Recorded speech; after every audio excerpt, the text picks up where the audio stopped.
What's up, y'all? It's Ty. In this video today, we're going to be going over talking about the new weekly Season 6 Rewind challenges that were added into NBA 2K25 MyTEAM, and kind of expanding on what my video was yesterday, talking about all of these new challenges. If you can combine that with the 3-point takeover, with the vibe, with the downtown challenges, with the summer festival challenges, before you know it, you're going to combine all of these things into one and really be able to do your thing. Now, a lot of these challenges, in my opinion, aren't super difficult. I just got 75 point assist and rebounds with open up players. Obviously, for some of these, you've got to use specific cards. For example, Signature Series, Prime, Glitch, Out of Position, Fan Favorites, Pantheon. Different cards from different sets, whereas if you've grinded those, sets in the past, you will have some of those cards.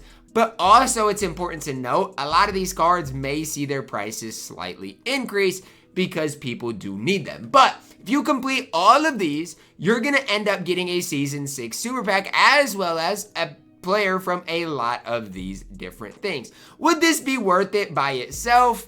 I don't know, maybe, maybe not. Like, you could say yes, you could say no. The odds of you actually pulling something worth your time probably isn't anything crazy. But if you combine these while grinding maybe, some of these challenges, you could really do your thing. For example, scoring 28 points in a game with the center 3 times. You could combine that with going to clutch time using 5 Grizzlies players. Well, is there a center from the Memphis Grizzlies that you could go and do this with that might be from one of those sets, one of those collections? Maybe, maybe not, but it is worth your time to go through and at least see, right?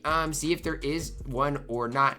Obviously, it doesn't look like, Santi Aldama is a power forward, small forward from those. You got a Flash Jaren, but it doesn't look like there is necessarily exactly one of those things. But those are the types of things that I would go through and look for yourselves. Or maybe, just get a center and go, and do that with, I don't know, Signature Series or Prime or Glitch, whatever you're trying to do. But realistically, the way I'd approach this is a lot of these are just points, assists, and rebounds. So use one Signature Series player. I need to go buy a Prime player, right, for cheap. But use one of each of these cards in your lineup, and before you know it, guys, you're going to notice your stats really rack up in a big-time way. Now, again, I don't think a lot of these cards are going to be that expensive. So, like a Christian Wood for $2,400 isn't bad for myself, but like I said, go and get one of these cards from, each of your squads, and you're going to notice your squad really improve. So for example, you could go into one of these clutch time games, and like I said, it's just one of these cards from all your collection. So for example, I got to use one Signature Series card. Well, I got Mario Chalmers. Awesome, right? Like, that's one card that I've already got. Then I know I need a glitch card, so pick up a glitch card or use one of the glitch cards. I got Sasha Vujacic, I got Ryan Hollins, I got, all of them. Then I need a Prime. Then I need, all of those different things. But before you know it, guys, you're going to have a complete squad basically filled out, and just play the game, right? And you're going to get natural points. You're going to get natural assists. You're going to get natural rebounds. You don't have to do anything crazy. I need out of position, and I need fan favorites still. But that's just kind of the approach that I would take while grinding these things out. Know these challenges by themselves might not, quote unquote, be worth it, right? And I know that's probably what a lot of people are going to say is, Ty, by themselves, like, these challenges aren't anything crazy. And I get it. Like, I do, and I'm one, I would tend to agree with you.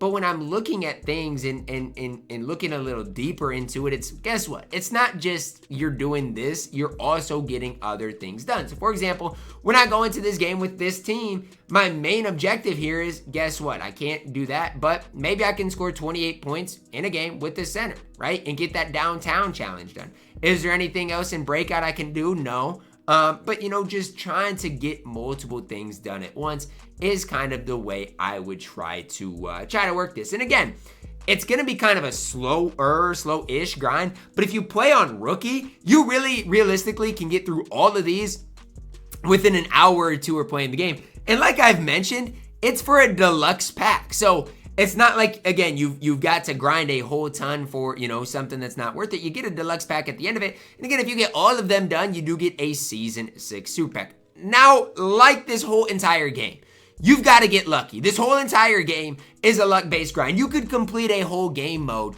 and still not get a good reward. Again, it is all luck-based. Even if you get 100 overall reward, it could end up being a really not very good reward. And so those are the things that I don't necessarily love, is that all of this game is luck-based, but it's the game we have, right? It's the game we have to play. And so that's kind of the annoying part about it, is, again, it is all really luck-based, and you just got to kind of put yourself in position to get lucky more than other people, right? It's one of those things, like, the more chances you have, the more opportunities you are going to have to pull a decent card. Now, again, I don't necessarily love the way that this game is right now. I don't love the fact that everything is, based on purely luck. But again, the more times that you open packs, the better off you're probably going to be in the end. And so that I do recommend kind of staying up to date with all of these grinds, right? Grind your, event challenges. Grind your, weekly Tuesday challenges. Grind the spotlights, right? That's another thing you guys could be going and grinding out that I haven't really talked about a ton, but grind your weekly spotlights, right? Or not weekly spotlights, but stay up to date on that. Get the Rudy Goberts, the Alex Carusas of the world. That's obviously a little bit longer of a grind. But if you stay up to date on that, you're going to be able to put your squad in a really solid position. And I know a lot of times, at least for me, I talk about this game being so hard to have the best squad in the game. And that's true. That is 100% true. It is nearly impossible without spending over, hundreds and hundreds of dollars each and every week to have the best squad in the game. But what is possible? It's possible to build a really good squad being no money spent. What 2K has basically done is remove the average, spender from the game, right? The people that spend, $100 a week on the game, they've basically removed them. And so, like I've kind of said in some of my past videos, take pride in being no money spent, right? And yeah, you can play this game as much or as little as you want, even on my no money spent. It's not something that I'm grinding a ton, but if you grind the game for an hour, let's say, a couple of hours here and there, these challenges are something between these and the Tuesday challenges that I would recommend you guys going and grinding. Again, it's not going to seem like you're getting that much done. It's not going to seem like you're getting that rewarded. I've already got one of the packs, and out of the pack that I've, completed the challenge for, I did end up getting Mario Chalmers, which is a fine guy to get, right? I can't hate on Mario Chalmers that much, but is he game-changing, game-breaking? No, he's just kind of a fine, cheap point guard, right? He's not anything crazy. So again, for me, it is what it is. If you don't want to grind these challenges, don't feel like you have to, because at the end of the day, you could grind all of these. And even if you do grind all of these, you're probably not going to get that rewarded, right? It's just kind of the game we're playing right now. It's so tough to really rack up, really good rewards in a big time way. And so don't expect to pull, dark matters from these packs. You're probably not going to. But like I've mentioned at the start of this, the more opportunity you guys give yourselves to get a good reward, the better off you're going to be in the long term. And like I mentioned, I'm not just grinding one thing, right? I'm also grinding the scoring with centers in multiple games, right? The Tuesday grind, while I am grinding basically the weekly challenges. So just kind of combining multiple things at once, I do think is really important for you guys to do. And it isn't, offline grind. You do not have to go into online modes to get this grind done either. So it's a grind. It is what it is. I don't necessarily love it. I wish that they would give us actual cards. Like if you grind this out, you get a Dark Matter Robert Covington. Like, give us some new cards. But at the end of the day, it's the game we have, right? Like, you can only make of it what you can make of it. And it is something that I do think if you go through and grind, and again, there's no real urgency to get this done. It's going to be there through the end of the season. So there's no real urgency to need to get it done now. But like I said, the earlier you get it done, the better off you probably ultimately are going to be. So just in this one game, I got 34 points, assists, and rebounds with Alex Sarr. I got 2 rebounds with Humphries. I got 9 assists with Chalmers. So it's not going to, be that much.